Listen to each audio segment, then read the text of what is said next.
epitome of a cult movie. Like you said, the people that like this movie love it, and the people that don't like this movie probably haven't watched it. Like, I feel like that's the epitome of Heathers. I'm gonna have to send my SAT scores to San Quentin instead of Stanford.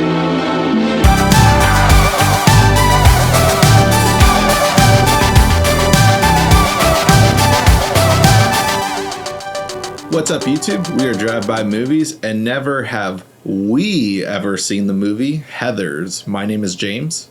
My name is Blaise. And today we'll do a deep dive into this 1989 cult classic. Their love has a body count. Loved you. Was coming up here to kill you. That's it. We're breaking up. Young love. Heathers, a killer comedy. So, Heathers is starring Christian Slater, Winona Ryder, and Shannon Doherty, and it is about a mass wave of suicides and deaths encompassing a school around a strange kid's arrival. Right, he arrives at the school, correct? Like, he was kind of a new student? Yeah, he's a new guy in town. That's what Christian Slater is in this movie. Yeah. And, I've only seen Christian Slater really... Whenever I think Christian Slater, I think most people think of True Romance. But also I remember his really weird cameo in Curb Your Enthusiasm where he argues about caviar with Larry David. I always thought that was like a hilarious scene. But now I got to see him like actually play like a different role, it felt like. This is a fun movie. I absolutely loved it. Like, I see why, like, my girlfriend even was, like, texting, like, have you never seen Heathers and stuff? There's some movies where, like, I'm like, this doesn't warrant a how have I never. I don't know that many people have seen this movie, or at least not that many people have talked to me about it, but I know that it is popular, and I loved it. Like, I thoroughly enjoyed it. What did you think about it, Blaise? Yeah, I have to agree. This movie's definitely... It felt like it was ahead of its time. It comes out in '89. And it just seems like very ahead of its time, but also at the same time very grounded in like the movies that were very popular at that time, like John Hughes movies in the 80s. And this is the tail end of the 80s, 89. So it's kind of just like it's like an amalgamation of all the things you like about those high school movies, but still being this like weird kind of, I guess quirky is the word you'd use, dark comedy. It's definitely has like there's a ton of jokes, and it is actually pretty funny and laugh out loud.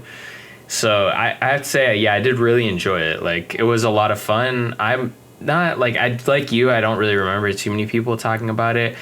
But what's kind of funny is this is very similar. I hear all the time people compare this movie and Mean Girls, and I've never seen Mean Girls either. I know you've seen that though. I saw it when I like first reached DVD, and constantly I work retail, and I work with a lot of like I'm not going to reveal my age, but I'm a millennial, and I work with some Gen Z people, and a lot of them consider Mean Girls like their like quote by quote die hard movie. They're just like, it's the movie that they'll put on their desert island and watch till the end of time if they were stuck on one. I never understood the hype for that movie. I just couldn't relate to it, I guess. But Heathers, like, I loved it, and I could see some of the similarities, I guess. I think I was just maybe at the wrong age to watch Mean Girls, because I think I was like 12 at the time, so it definitely wasn't a movie geared towards a 12-year-old boy. But this movie, though, seeing this, at my current age and stuff, I found it really hilarious, even though I haven't been in high school and God knows how long, but still I found it really funny, and it actually did feel like a legitimate high school movie. As much as I love like Breakfast Club and Ferris Bueller's Day Off, those don't feel like realistic, I guess you could say. And I just wanted to give a shout out. Like I'm not sure if you watched it this way, Blaise, but it's definitely not a horror film, but it's got like, some dark elements to it, to where like if you just read the synopsis, it kind of sounds like a horror film. But I watched it through Shudder on Joe Bob Briggs's his commentary episode of it from this current season, and that was really fun watching. Just seeing how much he enjoys this movie, and just his fun facts that he gives throughout it too. Like, he constantly says this movie's timeless, and it's because of the dialogue, and I agree. I 100% see it. Yeah, I have to say that's the same way I watched it in both the movies that we ended up doing this week, where they had their own version of The Last Drive-In. So I was like, oh, might as well, like, okay, we did take 90-minute movies and now watch the 3-hour version of them. I felt like, you know, or like the 2.5-hour version. This one was like 2:44. Yeah. But yeah, it was the better way to watch it, more so for this film, I have to say, because when it's a film that's, you know, kind of older, like, he definitely brings, like, basically, you kind of just reads you literally, when I was going through the facts and trivia for each movie we do, I looked through IMDb and just checked the trivia if there's anything interesting. Yeah. And, like, he literally gave us all the trivia that was like on IMDb, so I'm like, okay, I don't really feel like regurgitating any of this at that point, you know.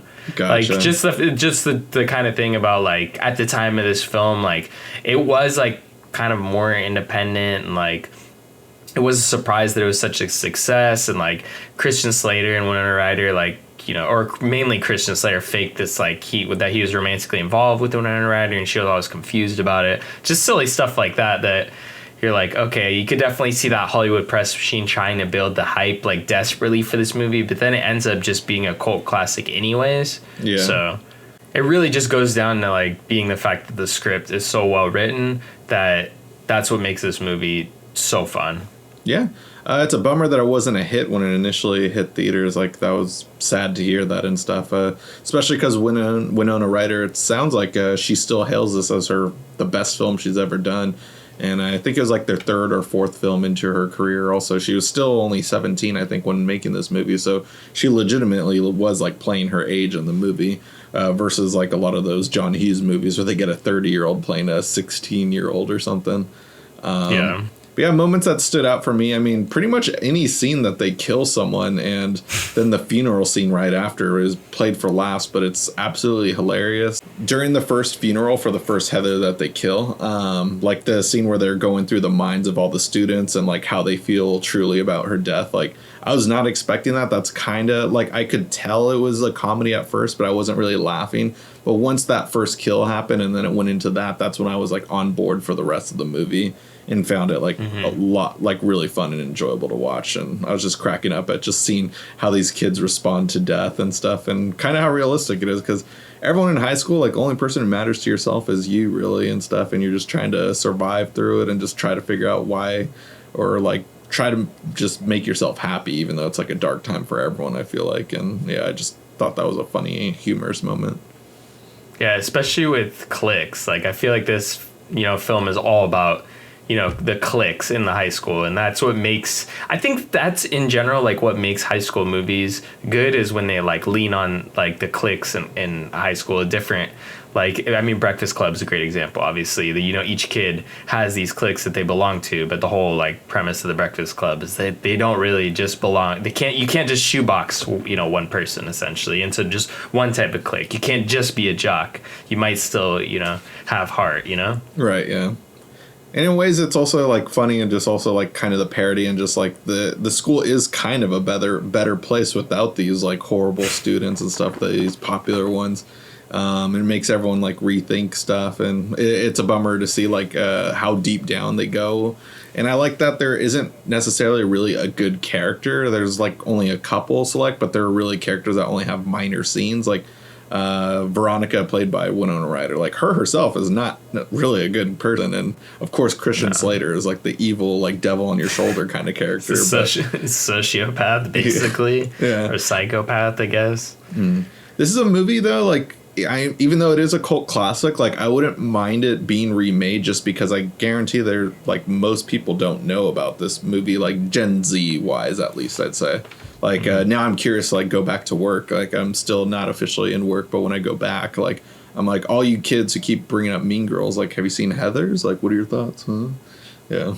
It isn't that essentially the remake, though? I mean, I haven't seen Mean Girls, but I heard they're really, I mean, I guess the suicide kind of aspect isn't in it, right? It's just like a click movie more so than, so I guess it's not totally a remake, but maybe it's the PG remake. I'm not really sure. I'd love to know your guys' thoughts. Leave in the comments, you know, below if Mean Girls is that PG remake of Heathers. Yeah, this might seem like an odd option for Never Have I Ever, I feel like, just because, like, I feel like there's still not that many people who, like, really know about this movie, but the people who do know about it are just such diehards about it that, like, I've that's why I put it on our list of movies that like, no, I want to watch this. I want to talk about it. It doesn't fit some of our other show criterias. And I love that we brought Never Have I Ever into the game. Yeah, definitely. And I feel like this film is just that, epitome of a cult movie. Like you said, the people that like this movie love it. And the people that don't like this movie probably haven't watched it. Like, I feel like that's the epitome of Heathers and like fans of Heathers. But something that really kind of like sparked my interest, or that I really enjoyed in general about this film, was there's always like those 80s movies. Like I love, 80s movies, and we've seen, majority of them, but there's always feels like, damn, have I really watched everything like so far? Is there anything left to really uncover? It's only 10 years and there's only so many films that were made. I've watched all like the big hitters. This is one that I hadn't watched. I felt like it filled that criteria of what I wanted to see. Another film I watched, like maybe a couple years back, was The Burbs. I had missed that one, and then when I finally watched it, I was like, this is perfectly what I wanted to watch. So when we did finally get around to seeing Heathers, and it was here on Never Have I Ever, I feel like this was that last, milestone of the 80s that not everyone's seen, but it was definitely really enjoyable. Yeah, I think that's a good point, because there are movies out there that like, I go back to the 80s because that's when I felt like a lot of movies were testing like new things and pushing boundaries like crazy. And there are movies where it genuinely feels like an 80s movie and stuff. But then there's movies like, oh yeah, this feels 80s, but it also feels timeless. And I feel like very few of those movies exist. And this I'd put in there. Like other movies I'd throw in there just as examples would be like Terminator or something, where it like might feel outdated at times, but just the story is like so captivating and different, and just other things keep it together where it doesn't feel like a cheap 80s movie. It just lasts for such a long time. And I could see Heathers like being talked along in those lines, essentially. That's a good point that you brought up. Yeah, most definitely. And thank you guys for watching. I had to say, really enjoyed doing this video. And if you would like to support the show, the easiest way to support the show is by going ahead and watching Heathers. You can do that by clicking the Amazon affiliate link in the description box below. After doing that, leave a comment. Let us know what you thought about the movie and our thoughts as well. And smash that like button. That helps make this video reach a larger audience. So that really helps us out. If you haven't, subscribe and hit that notification bell to get all our latest updates. That's it for this week. Tune in next week for a brand new Never Have I Ever.